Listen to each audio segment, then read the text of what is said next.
لیکن میری یہ ذاتی رائے ہے کہ فریدہ آبو کی گمشدگی کے کھیل میں شامل نہیں۔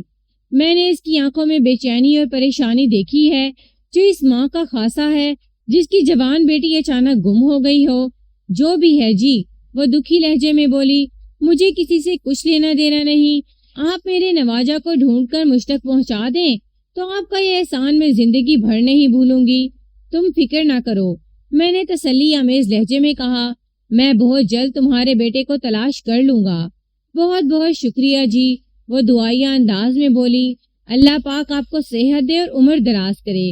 آمین، میں نے بے ساختہ کہا اور پھر پوچھا، آسیہ بی بی، یہ تو بتاؤ کیا نواب علی شادی شدہ ہے؟ ہاں جی، اس نے اس بات میں گردن ہلائی۔ اس کے 3 بچے بھی ہیں اور تینوں ہی جوان جہان ہیں۔ بڑی لڑکی نازیہ 18 سال کی ہے، اس سے چھوٹی فوزیہ کی عمر 17 سال ہے اور سب سے چھوٹے بیٹے عمران کی عمر 15 سال ہے۔ نواب کی لگ بھگ 20 سال پہلے شادی ہوئی تھی اور وہ اپنی بیوی دلشاد سے 10-12 سال چھوٹا ہے۔ دلشاد اس وقت 60 کی ہے۔ واہ بھئی آسیہ بی بی، میں نے تعریفی نظر سے اس کی طرف دیکھا، تمہیں تو نواب کے بارے میں بڑی معلومات ہیں۔ یہ کوئی خاص بات نہیں ہے جی، وہ سادگی سے بولی، معلومات تو رکھنا پڑتی ہیں، آخر کو محلے داری ہے۔ کیا نواب کی بیوی کو اس بات کی خبر ہے کہ وہ فریدہ کے گھر میں کوئی چکر چلا رہا ہے؟ میں نے تیز لہجے میں پوچھا۔ نواب کے یہاں آنے جانے کا تو شاید اسے پتا ہے، وہ معتدل انداز میں بولی، مگر مجھے یقین ہے کہ نواب کے چکر بازیوں کی کہانیاں ابھی تک دلشاد بانوں تک نہیں پہنچی۔ تمہیں یہ یقین کس بنا پر ہے؟ جناب، نواب اس وقت جو کچھ بھی ہے وہ دلشاد بانوں کی وجہ سے ہے، وہ وضاحت کرتے ہوئے بولی۔ یہ جو سبزی منڈی میں آڑت کا کاروبار ہے نا، یہ پہلے دلشاد کے باپ حکمت خان کا ہوا کرتا تھا، اسی لیے دکان کا نام خان فروٹ سے شروع ہوتا ہے۔ حکمت خان کی ایک ہی بیٹی تھی دلشاد بانو۔ نواب نے دولت کے لالچ میں خود سے 12 سال بڑی عمر کی دلشاد بانو سے شادی کی تھی۔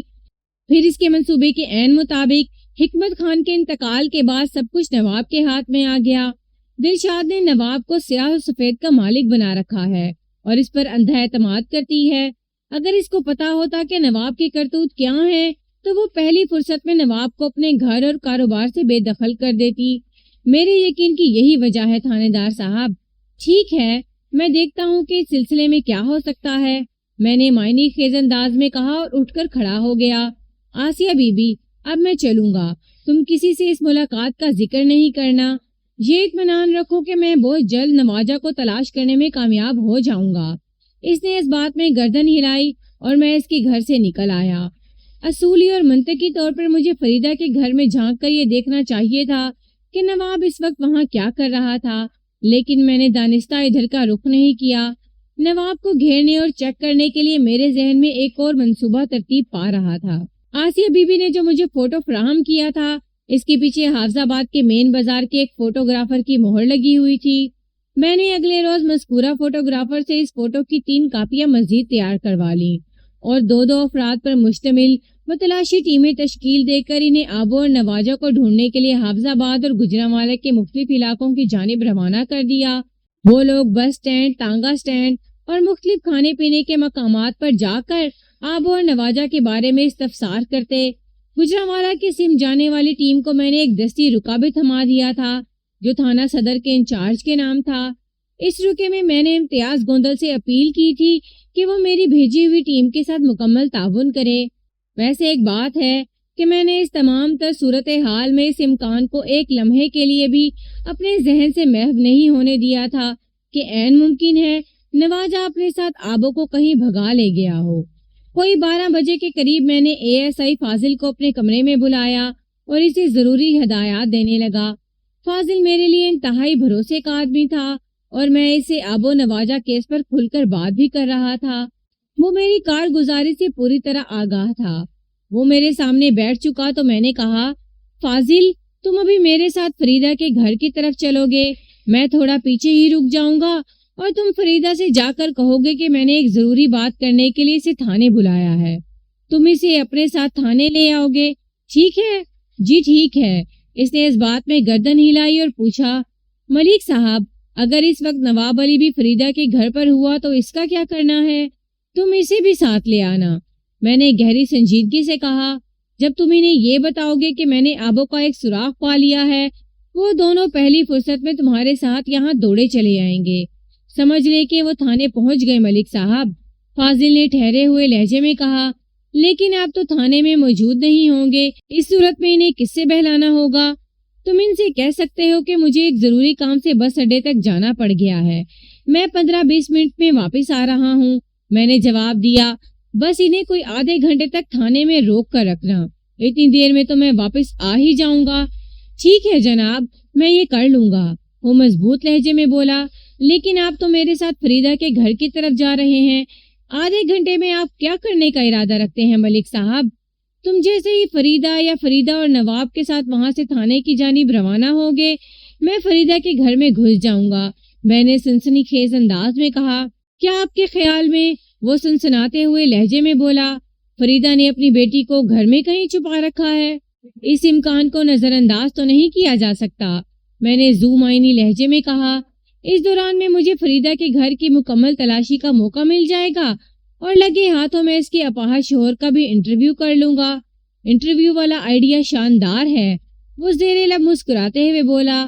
آخر کو کوبا بھی اس کہانی کا ایک کردار ہے، اس کے خیالات اور تاثرات کو بھی منظر عام پر آنا چاہیے۔ تو پھر چلیں؟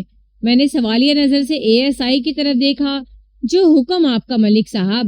آبو تو اپنے گھر میں کہیں نہیں تھی، تاہم یعقوب عرف کوبا سے وہ مختصر سی ملاقات بڑی سود مند رہی۔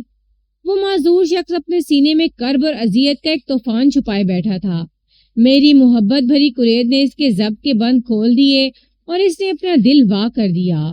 اس ملاقات میں کوبا سے جو سنسنی خیز معلومات مجھ تک پہنچی، میں ان کا خلاصہ آپ کی خدمت میں پیش کرتا ہوں۔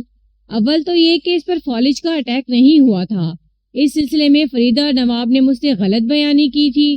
در حقیقت سبزی منڈی میں نواب کی دکان پر کام کرتے ہوئے 3 سال پہلے پیاز کی بھری ہوئی ایک بوری پیٹھ پر اٹھاتے ہوئے اس کی ریڑھ کی ہڈی میں بڑی خطرناک گڑبڑ ہو گئی تھی، جو بعد ازاں اس کی مستقل مزدوری کی شکل اختیار کر گئی۔ دوم اس کی نظر یقیناً کمزور تھی، لیکن اتنی بھی نہیں جتنی وہ ظاہر کرتا تھا۔ وہ جانتے بوجھتے ہوئے اندھا بنا ہوا تھا اور اسی اندھے پن کے طفیل گھر میں ہونے والی ہر سرگرمی کی سے خبر رہتی تھی۔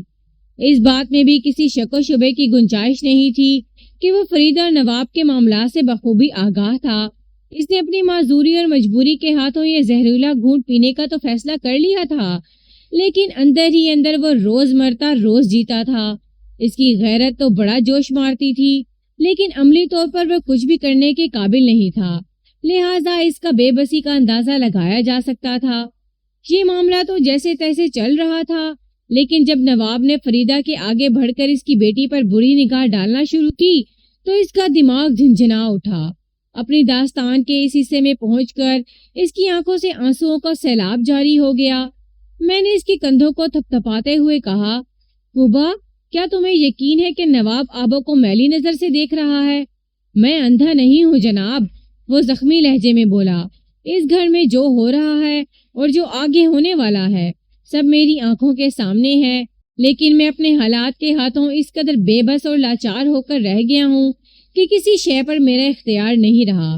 مجھے تو یہاں تک بھی شک ہے کہ وہ سانس ہموار کرنے کے لیے متوقف ہوا، پھر پروثوق انداز میں اضافہ کرتے ہوئے بولا کہ آبو کی پراسرار گمشدگی میں بھی اسی بدذات نواب ہی کا ہاتھ ہے۔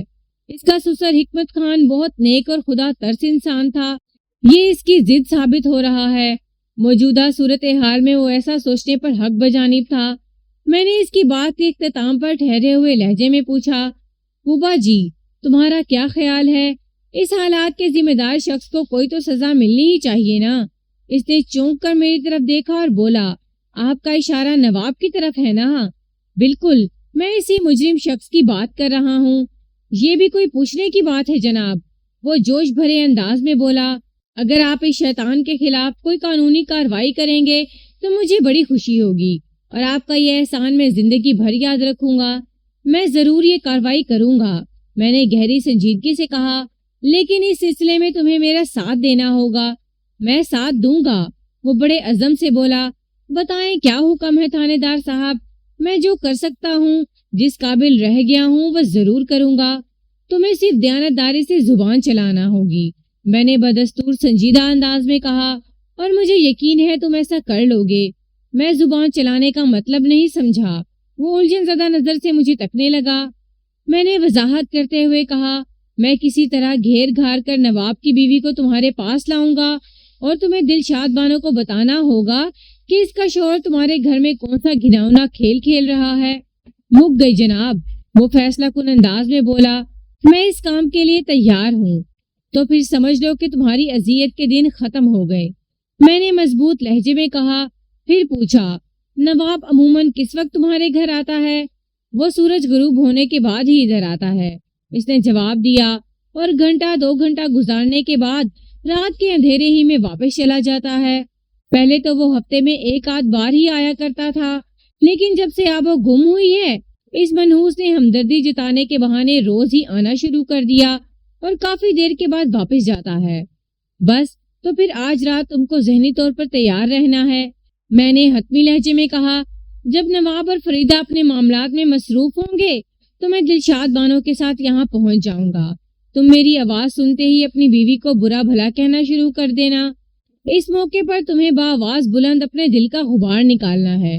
تمہیں نہیں معلوم ہوگا کہ دلشاد بانو سب سن رہی ہے، لہٰذا تم کوئی کسر اٹھا نہیں رکھنا، باقی کے معاملات میں سنبھال لوں گا۔ آپ بے فکر ہو جائیں تھانے دار صاحب، آپ مجھے غبار نکالنے کا موقع فراہم کر رہے ہیں تو میں انشاءاللہ آپ کو مایوس نہیں کروں گا۔ میں بے فکر ہو کر اس کے گھر سے اٹھ آیا۔ فریدہ تھانے میں بیٹھی میرا انتظار کر رہی تھی۔ ASI فاضل نے اسے باتوں میں لگا رکھا تھا۔ یہ میں نے دیکھ لیا تھا کہ وہ گھر سے اکیلی ہی فاضل کے ساتھ نکلی تھی۔ نواب اس وقت فریدہ کے گھر میں موجود نہیں تھا۔ کوبا کی زبانی مجھے پتا چلا تھا کہ آج کل وہ رات میں ادھر کا چکر لگا رہا تھا، اور اس بات کی تصدیق فریدہ کی پڑوسن آسیہ کے انکشاف سے بھی ہوتی تھی۔ رات جب گجرانوالہ سے واپسی پر میں آسیہ سے ملنے گیا تھا تو اس نے مجھے بتایا تھا نواب اس وقت فریدہ کے گھر میں موجود تھا۔ مجھ پر نظر پڑی تو وہ بے تابی سے بولی، تھانے دار جی آپ کہاں چلے گئے تھے؟ میں کتنی دیر سے یہاں بیٹھی آپ کا انتظار کر رہی ہوں۔ میں نے ASI کو اشارہ کیا کہ وہ کمرے سے باہر چلا جائے۔ یہ سب اس سوچے سمجھے منصوبے کا حصہ تھا جو میں نے فاضل کے ساتھ مل کر تیار کیا تھا۔ جب میں اور فریدہ کمرے میں باقی رہ گئے تو میں نے گمبھیر لہجے میں کہا، میں تمہاری بیٹی ہی کے سلسلے میں مارا مارا پھر رہا ہوں فریدہ بی بی۔ مجھے آپ کا بندہ بتا رہا تھا کہ آپ نے ابو کا سراغ لگا لیا ہے۔ میرا بندے سے اس کی مراد ASI فاضل تھا، میں نے بدستور سنجیدہ لہجے میں کہا۔ صرف آبو ہی کا نہیں بلکہ میں نے دونوں کا سراغ لگا لیا ہے۔ اس کی آنکھوں میں حقیقی چمک پیدا ہوئی، پھر وہ نفرت بھرے لہجے میں پوچھ بیٹھی، وہ بدذات میری بچی کو کہاں لے گیا ہے؟ گجرات، میں نے آواز دھیمی رکھتے ہوئے پراسرار لہجے میں کہا۔ رات تک مجھے یہ بھی پتا چل جائے گا کہ وہ دونوں گجرات کے کس علاقے میں موجود ہیں۔ لیکن فریدہ بی بی تمہیں ایک کام کرنا ہے۔ میں نے سوالیہ انداز میں جملہ ادھورا چھوڑا تو وہ جلدی سے بولی، جی حکم کریں۔ میں نے بدستور دھیمے لہجے میں کہا، اس کامیابی کا کسی کو پتہ نہیں چلنا چاہیے ورنہ کھیل بگڑ بھی سکتا ہے۔ میں نے ابھی تھانے میں بھی کسی کو نہیں بتایا، اور یہ آپ کا بندہ، اس کا اشارہ فاضل کی جانب تھا، یہ میرے بھروسے کا بندہ ہے۔ میں نے اس کی بات پوری ہونے سے پہلے ہی کہہ دیا، نواب صاحب بھی تو میرے لیے بھروسے کے آدمی ہیں۔ وہ جلدی سے بولی، کیا میں نے اس راز میں شریک کر سکتی ہوں؟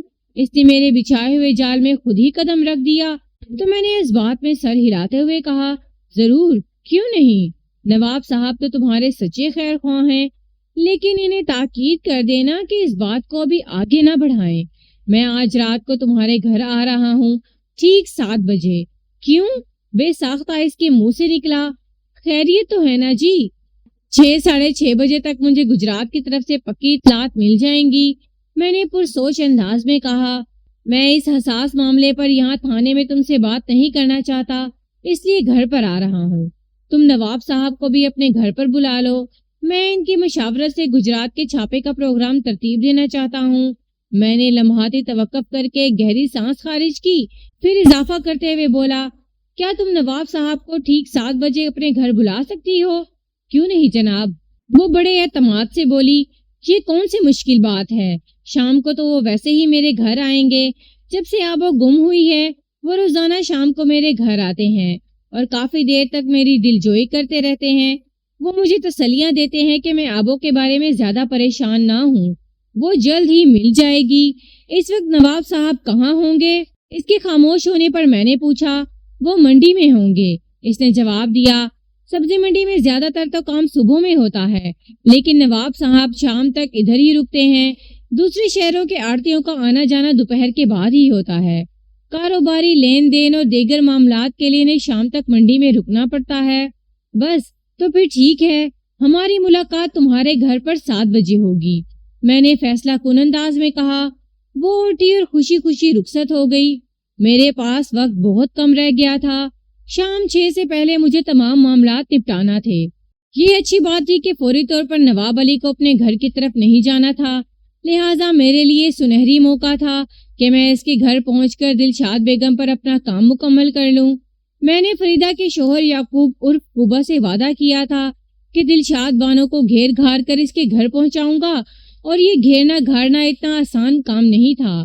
اس وقت دوپہر ڈھلنے کا عمل شروع ہو چکا تھا۔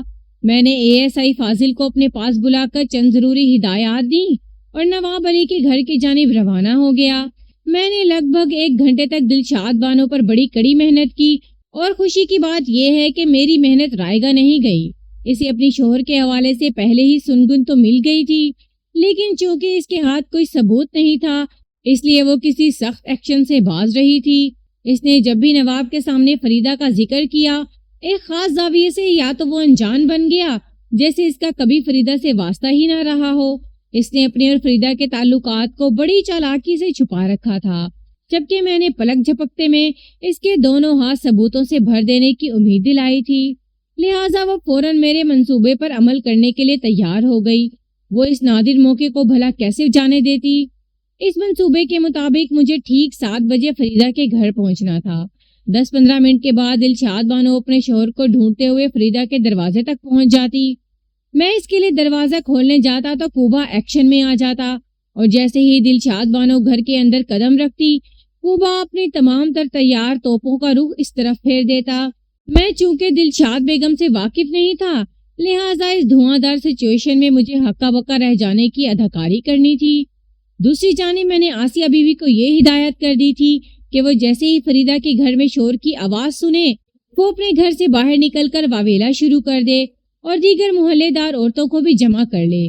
اس کے احتجاج کا موقف یہ ہونا چاہیے کہ فریدہ کو محلہ بدر کر کے وہاں کے ماحول کو صاف ستھرا بنایا جائے۔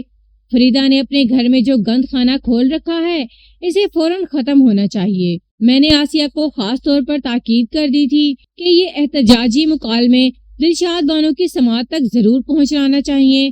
اس رات فریدہ کے گھر میں اور گھر کے باہر گلی میں سب کچھ عین میرے ترتیب دیے ہوئے منصوبے کے مطابق عمل میں آیا۔ ایک طرف کوبا گالم گلوچ کی شمولیت کے ساتھ ساتھ چیخ چیخ کر اپنے دل و دماغ کا غبار دھو رہا تھا، تو دوسری جانب آسیہ نے گلی میں مشتعل عورتوں کا باقاعدہ ایک مجمع لگا لیا تھا، جبکہ تیسری دلشاد بانو بھی اپنے شوہر نامدار کو کھری کھری سنا کر بری طرح ذلیل کر رہی تھی۔ اس سنسنی خیز صورتحال میں فریدہ اور نواب کو حد درجہ کوفت اٹھانا پڑی۔ میں لا تعلق سا ایک طرف کھڑا یہ تماشا حیرت بھری نظروں سے دیکھ رہا تھا، جبکہ اس ڈرامے کا رائٹر، ڈائریکٹر اور پروڈیوسر میں ہی تھا۔ تھوڑی دیر کے بعد یہ ہنگامہ قدرے سرد ہوا تو دلشاد بانو بڑے خفیف انداز میں اپنے بھیگی بلی بنے شوہر کو ساتھ لے کر موقع سے فرار ہو گئی۔ نواب علی کی وہ کیفیت تھی کہ بقول شاعر بڑے بے آبرو ہو کر تیرے کوچے سے ہم نکلے۔ اگلے روز دوپہر کے بعد ایک خوشخبری سننے کو ملی۔ جو ٹیم گمشدہ افراد کی تلاش میں گجرانوالہ گئی تھی، انہوں نے نواز عرف نواجہ کا سراغ لگا لیا تھا، لیکن افسوس کہ وہ اس دنیا میں باقی نہیں رہا تھا۔ واقعات کے مطابق میری بھیجی ہوئی ٹیم نے بس سٹینڈ کے قریب ایک ٹھیلے والے سے یہ معلوم کر لیا تھا کہ وقوع کے روز اس نے نواجہ کو 2 افراد کے ساتھ شیخو پورہ روڈ کی طرف جاتے دیکھا تھا۔ وہ ٹھیلے والا چونکہ ان دونوں افراد کو جانتا تھا، لہٰذا ٹیم کو وہاں تک رسائی کے بعد یہ انکشاف ہوا کہ مذکورہ افراد کا تعلق نئی سبزی منڈی کے ایک آڑتی چودھری اقبال سے تھا۔ چودھری اقبال کے نام نے میرے ذہن میں ایک جھماکہ کیا اور مجھے فوراً یاد آ گیا کہ یہ تو نواب علی کا ایک گہرا دوست تھا۔ جب چند روز پہلے میں گجرانوالہ آ رہا تھا تو نواب علی نے مجھے چودھری اقبال کا نام پتہ بھی دیا تھا۔ میں اس تلاش کے سلسلے میں اس سے مدد لے سکتا ہوں، لیکن میں نے اس چودھری کو ٹچ کرنے کی ضرورت ہی محسوس نہیں کی تھی۔ جب میں نے اور امتیاز گوندل تھانہ انچارج صدر نے چودھری اقبال کے ان دونوں بندوں کو تفتیش کی چکی میں ڈالا تو پسنے سے پہلے انہوں نے اپنے جرم کا اعتراف کر لیا۔ انہوں نے اپنے ولی نعمت چودھری اقبال کی ایما پر نواجہ کو قتل کر کے کھیتوں کی نم زمین میں دبا دیا تھا۔ نواجہ بخیریت گجرانوالہ تو پہنچا تھا، لیکن اسے راسکو ملز میں قدم رکھنا نصیب نہیں ہوا تھا۔ اس انکشاف کے بعد جب چودھری اقبال کو زیر تفتیش لایا گیا تو اس نے پھینٹی شینٹی کھانے کے بعد اعتراف کر لیا کہ اس کام کے لیے اسے نواب علی نے کہا تھا، اور وہ اپنے دوست کا کہنا ٹال نہ سکا۔ کڑی سے کڑی ملی تو میں نے نواب علی کو گرفتار کر کے خوفناک صورت اور خطرناک کرتوت کے مالک حوالدار صفدر علی کے حوالے کر دیا۔ صفدر علی ظالم اور سفاک ہونے کے ساتھ ساتھ ہٹا کٹا اور موٹا تازہ بھی تھا۔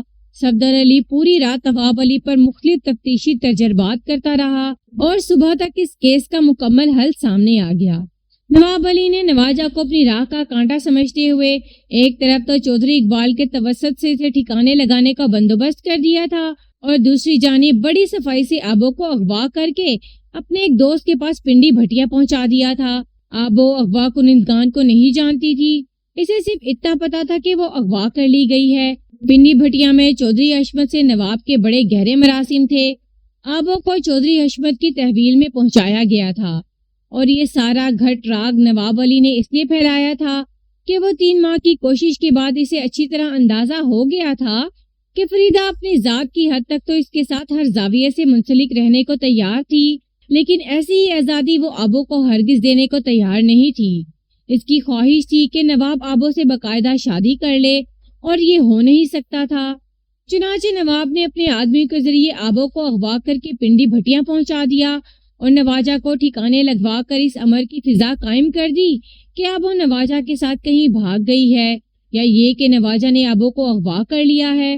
فریدہ کے ذہن میں بھی یہ فلسفہ اسی نے ڈالا تھا۔ اس کا منصوبہ یہ تھا کہ جب اس معاملے کو چند دن گزر جاتے تو پھر وہ آبو سے مستفید ہونے کے لیے پنڈی بھٹیاں پہنچ جاتا۔ اس ہوسکاری کے بعد وہ آبو کا کیا کرتا، اس بارے میں اس نے پہلے سے نہیں سوچ رکھا تھا۔ نواب علی کی بدقسمتی کہ میں نے اس کے شیطانی منصوبے کی ایسی تیسی کر کے رکھ دی۔ اسی روز میں نے ایک چھاپا مار ٹیم کو پنڈی بھٹیاں بھیج کر آبدہ عرف آبو کو بھی بازیاب کرا لیا۔ جب آبو کو پتا چلا کہ نواجہ کو بڑی بے دردی سے موت کے گھاٹ اتار دیا گیا ہے تو وہ پھوٹ پھوٹ کر رونے لگی۔ یہ ناقابل تلافی نقصان کے آنسو تھے۔ دوسری طرف آسیہ بی بی اپنے لختے جگر کی ابدی جدائی میں خون کے آنسو بہا رہی تھی، تو تیسری جانب فریدہ کی آنکھوں سے اشک ندامت جاری تھے۔ لیکن وہ کیا کہتے ہیں کہ اب پچھتائے کیا ہو جب چڑیاں چگ گئی کھیت۔ نواب علی جیسے فتنہ گر کردار ہر دور میں ہمارے آس پاس موجود ہوتے ہیں۔ ایسے لوگوں پر گہری نظر رکھنے کی ضرورت ہوتی ہے تاکہ وہ اپنے کالے کرتوتوں سے آپ کے پڑوس میں کوئی فتنہ جگانے میں کامیاب نہ ہو سکیں۔